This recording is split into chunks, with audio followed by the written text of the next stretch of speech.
Routine life होनी चाहिए, वो कैसी होनी चाहिए उसके बारे में थोड़ी बात करूंगा।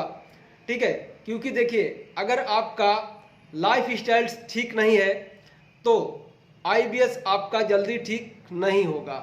ठीक है, तो शुरुआत सुबह से ही करते हैं, क्योंकि जब आप सुबह में जल्दी उठेंगे, यानी कि अगर आप 6 बजे से लेकर 6:30 बजे तक, मैक्सिमम 6:30 बजे तक आपको बेड से उठ जाना है।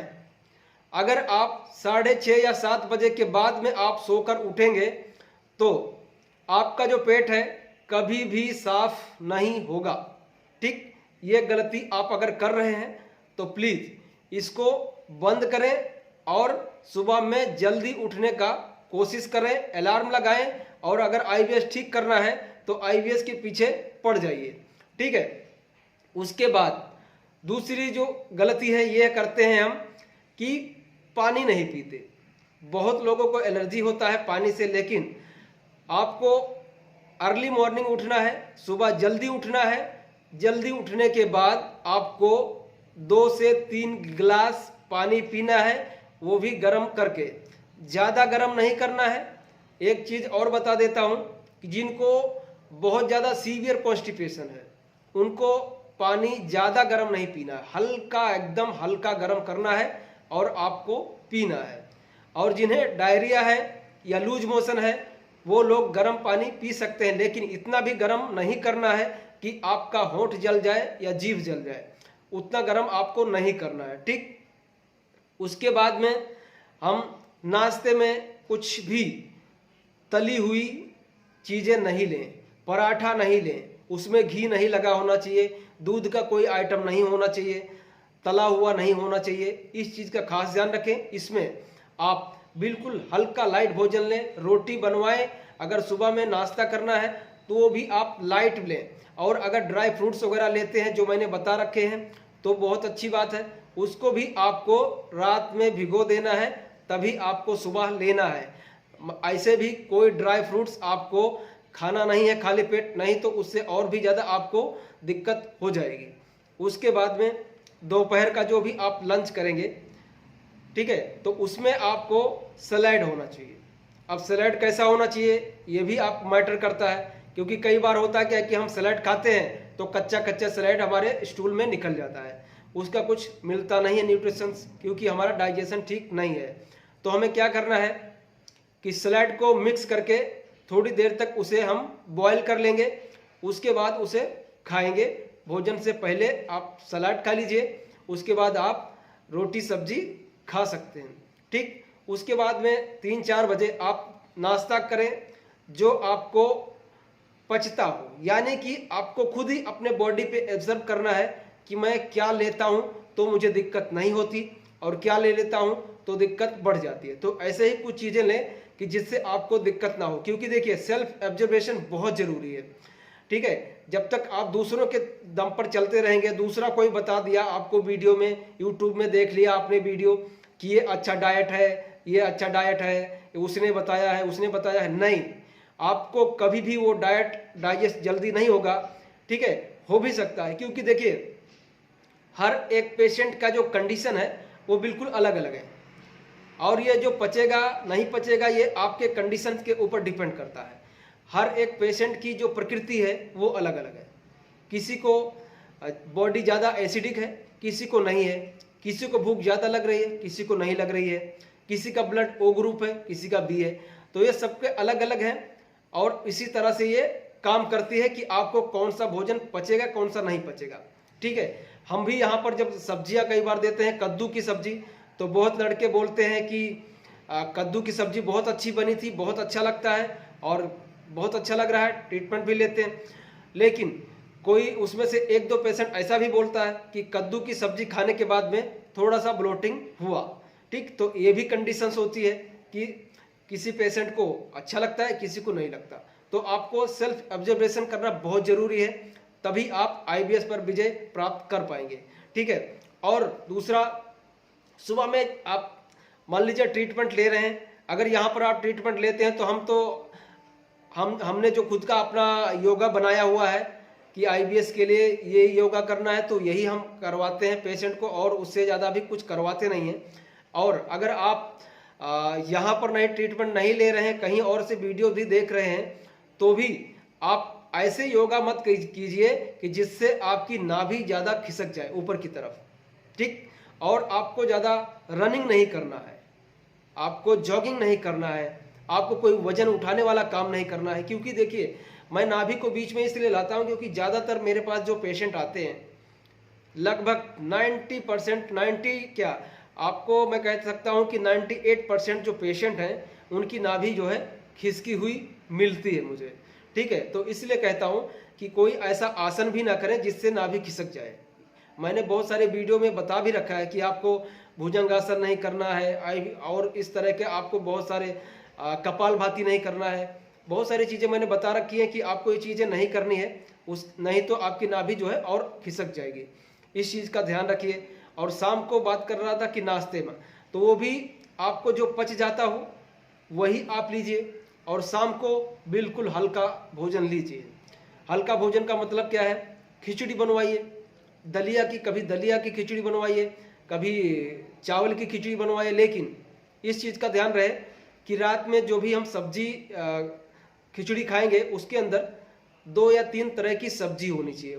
उसमें आपको गाजर डाल सकते हो, लौकी डाल सकते हो, कद्दू डाल सकते हो, परवल डाल सकते हो, गाजर डाल सकते हो। तो इस तरह की आप सब्जियां लेके आइए। और अगर आप चावल की खिचड़ी बनाना चाहते हैं, चावल कम और दाल उसका डबल होना चाहिए।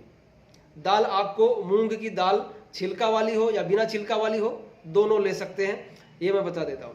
उसके बाद में आप तरीदार होना चाहिए, यानी कि उसमें जो ग्रेवी है खिचड़ी में वो ज़्यादा होना चाहिए। ऐसा नहीं कि आपका जो ग्रेवी है बिल्कुल चावल की तरह बना दिया खिचड़ी, ऐसा नहीं चलेगा। बिल्कुल थोड़ा पानीदार हो, रसा हो, वो आपको इंटेक करना है और खुले में पकाना है। इस चीज़ का ध्यान रखिए। हाँ, गलतियों के बारे में बात कर रहा था तो मैं एक गलती और बता दूं कि अगर आपको आईबीएस है, आपको डॉक्टर ने बता दिया है कि आईबीएस है, आपको खाया पिया लगता नहीं या पचता नहीं, पूरे दिन गैस बनती रहती है, तो इस चीज़ का खास ध्यान रखिए कि आप जो भी भोजन अपने घर पर बनवा रहे हैं उसको कुकर में मत बनवाओ यार, यानी कि आपको उसे प्रेशर नहीं देना है, सीटी नहीं मरवाना उससे, ठीक। अगर सीटी मरवाएंगे तो आपको बिल्कुल भी पचेगा नहीं, जैसे खाएंगे आप वैसे आपको ब्लोटिंग होगी, पेट आपका तुरंत भारी हो जाएगा। और अगर ओपन पकाएंगे, बिल्कुल खुले बर्तन में पकाएंगे, तो आपका जो ब्लोटिंग का प्रॉब्लम है बहुत ही कम हो जाएगा, या आप महसूस करेंगे कि ज़बरदस्त टिप्स आपने बताया, ठीक है। तो इस चीज़ का भी ध्यान रखिए। और शाम को आप लाइट भोजन लीजिए, आपको वही बताया, दलिया का भी खिचड़ी बनवाइए। तो जब भी आप दलिया डालें तो मान लीजिए आप अगर 1 कप, छोटा कप दलिया ले रहे हैं तो 2 कप दाल डालिए, उसमें मूंग की दाल छिलके वाली, बिना छिलके वाली, और उसमें 2-3 प्रकार की जो सब्जी है वो आप मिक्स कीजिए, और पानी ज़्यादा डालिए और अच्छे से उसे पकाइए, ठीक। वो बहुत अच्छा रहेगा। स्वाद अनुसार आप नमक उसमें डाल सकते हैं, सेंधा नमक डालेंगे तो बहुत ही अच्छा रहेगा, ठीक है। तो ये सारी चीज़ें हैं। और रात में जब भी आप सोने जाएं, क्योंकि देखिए आप जब खाना खा लेते हैं तो आप तुरंत बेड पे मत जाइए। ये भी गलतियां हम कई बार करते हैं कि खाना खा लिए और कहीं पे लेट गए तुरंत, वो भी आपको नहीं करना। चाहे सुबह में खा रहे हो या दोपहर में खा रहे हो या शाम को, आपको खाना खाने के बाद तुरंत लेटना नहीं है। लगभग 5-10 मिनट तक आप अगर खड़े रहेंगे तो भी बेटर है, और अगर हल्के हल्के चलेंगे तो भी आपको बहुत अच्छा रहेगा, ठीक है। ब्लोटिंग होने का चांस कम होगा और डाइजेशन भी इससे इम्प्रूव होता है। और उसके बाद में जब भी हम सोने के लिए जाएं तो भी हम थोड़ी देर तक मोबाइल से दूर हो जाएं, यानी कि सोने से 1 घंटे पहले या आधे घंटे पहले हम मोबाइल को बिल्कुल छोड़ दें। और दूसरी गलती हम क्या कर रहे होते हैं कि पूरे दिन यूट्यूब में आईबीएस से रिलेटेड वीडियो देखते रहते हैं। ये भी बहुत बड़ा मैटर कर देता है। कई मुझे जब दिक्कत थी तो मैं भी एक बार कंफ्यूज हो जाता था कि यार इतने सारे लोग आईबीएस का ट्रीटमेंट कर रहे हैं और ये चीज़ें बता रहे हैं, तो किसका सही है किसका गलत है, कौन सही बता रहा है कौन गलत बता रहा है। तो कई बार हम बिल्कुल डिस्टर्ब हो जाते थे। लेकिन जब हमें यूट्यूब के द्वारा भी बताया गया या किसी से हमने कंसल्ट किया, उसने बताया, तो उसमें से हमें करने के बाद अगर अच्छा लगा, सेल्फ ऑब्जर्वेशन करना बहुत ज़रूरी है, वो मैं पहले बताया। अगर हमें अच्छा लगा तो मैं उसे अपना लूँगा, और अगर हमें वो स्ट्रेचिंग करने से, वो योगा करने से, वो प्राणायाम करने से अगर दिक्कत हुई, समस्या बढ़ गई, तो मैं उसे दूसरे दिन से नहीं करूँगा। इस चीज़ का आपको खास ध्यान रखना पड़ेगा, ठीक है। यानी कि सेल्फ ऑब्जर्वेशन बहुत ज़रूरी है। और जो छोटी छोटी चीज़ें मैंने बताया सुबह से लेकर शाम तक, और आप लेट नाइट मत सोइए, ठीक। आप लगभग 10 से 10:30 तक आप सो जाइए और अच्छी नींद लेने का कोशिश करें। कई बार IBS के लोग, पेशेंट जो होते हैं, उनको नींद की दिक्कत बहुत भयंकर रहती है। मुझे भी थी, पूरे रात में ऐसे लगता था आंखें तो बंद है, लेकिन कुछ भी अगर वहाँ पे कोई कुछ गिर जाए ना, तो तुरंत हमारी पता चलता था कि हाँ, ये साइड में कुछ गिर गया है। और जो पंखे की आवाज़ है वो पूरी कान में आती रहती थी कि हाँ चलो पंखा चल रहा है, या कुछ भी AC चल रही होती तो AC की जो आवाज़ें हैं वो आती रहती थी। तो हम भी उस दौर से गुजरे हैं, लेकिन कोशिश करें कि यार ये ज़िंदगी है, हमें IBS की दिक्कत हुई है, ये भी कोई परमानेंट बीमारी तो है नहीं कि ये लाइफ टाइम चलने वाली है, क्योंकि लेकिन इसमें भी कई बार डॉक्टर्स आपको बोल देंगे कि ये जो बीमारी है लाइफ लॉन्ग चलती है, काफ़ी महीनों तक, सालों तक, ज़िंदगी भर आपको दवा खानी पड़ती है। तो ऐसा बिल्कुल नहीं है भाई, मैं मेरे कॉन्फिडेंस के साथ बोलता हूँ, यहाँ से कई लोग ट्रीटमेंट लेके जा भी चुके हैं, पुरानी लाइफ भी स्टार्ट कर चुके हैं। कई लोगों को फ़ोन कर करके मैं फीडबैक भी लेता हूँ 2 महीने, 4 महीने, 6 महीने बाद भी, कि कैसा है। तो सभी लोग बोलते हैं कि यार सर बहुत अच्छा हो गया, मेरा वज़न भी काफ़ी बढ़ गया, गेन हो गया, और सब कुछ खा पी रहा हूँ। तो मुझे बहुत ज़्यादा खुशी होती है, क्योंकि देखिए और दवाई नहीं खा रहे होते हैं, क्योंकि दवाई से देखिए कोई सोल्यूशन है ही नहीं, दवाई से कोई सोल्यूशन नहीं है। कई लोग आपको यूट्यूब में डाइट के नाम पर भी बहुत ज़्यादा पैसे ले रहे हैं। तो देखिए, अगर आपकी नेवल डिस्प्ले से नाभि खिसकती है तो कोई भी डाइट आपको काम नहीं करेगी, कोई भी दवाई आपके ऊपर काम नहीं करेगी, ठीक। तो जब तक हम स्ट्रेचिंग नहीं देंगे, आंतों की सूजन ठीक नहीं करते हैं, तब तक आपकी समस्या हल होने वाली नहीं है। इसीलिए हम मेहनत बहुत करते हैं इसके पीछे। मेरा आप चैनल में घुसेंगे तो आप देखेंगे कि मेरे जितने भी वीडियो हैं सभी में IBS लिखा हुआ है, यानी कि सभी वीडियो में IBS से रिलेटेड ही बनाता हूँ। मेरे पास पेशेंट और भी आते हैं, घुटने दर्द वाले, कमर दर्द वाले, माइग्रेन वाले, लेकिन ज़्यादातर जो पेशेंट है 98% पेशेंट मेरे पास IBS वाले ही आते हैं। तो उन्हीं के वीडियो मेरे पास ज़्यादा होते हैं और उसी में मैं आगे भी काम करना चाहता हूँ, ठीक है। तो ये सारी चीज़ें हैं, आप भी ध्यान रखिए और मुझे भी अपना दोस्त ही समझिए। और पहली चीज़ नहीं, ये आखिरी चीज़ है, अब मैं वीडियो का एंडिंग कर रहा हूँ, कि दोस्तों चैनल को सब्सक्राइब कर लीजिए, क्योंकि मैं वीडियोज़ में नहीं बोल पाता हूँ कि चैनल को सब्सक्राइब कर लीजिए, शेयर कर लीजिए, बेल आइकन प्रेस कर लीजिए। ये सब चीज़ें बोलने मैं एक तो मैं भूल भी जाता हूँ, और मैं ज़्यादा इतना ज़रूरी भी नहीं समझता, क्योंकि देखिए अगर आपको मेरा काम पसंद आएगा तो आप 100% मेरा चैनल सब्सक्राइब करेंगे। ये तो फ़नी वीडियोज़ वाले या चूतियापा करने वाले चैनल तो है नहीं। यहाँ पर जो भी आता है वो पेशेंट होता है, वो अपने दुख को यहाँ पर एब्जर्व करने आता है कि हाँ क्या चीज़ें हैं, यहाँ पर हमारे जो सिम्टम्स हैं यहाँ पे हमें मैच हो रहे हैं, यहाँ पर हमारे लायक कुछ है या नहीं है। तो ये चैनल पे लोग मज़ा लेने नहीं आते, इसीलिए सब्सक्राइबर जो है बहुत ही अभी हमारे कम है।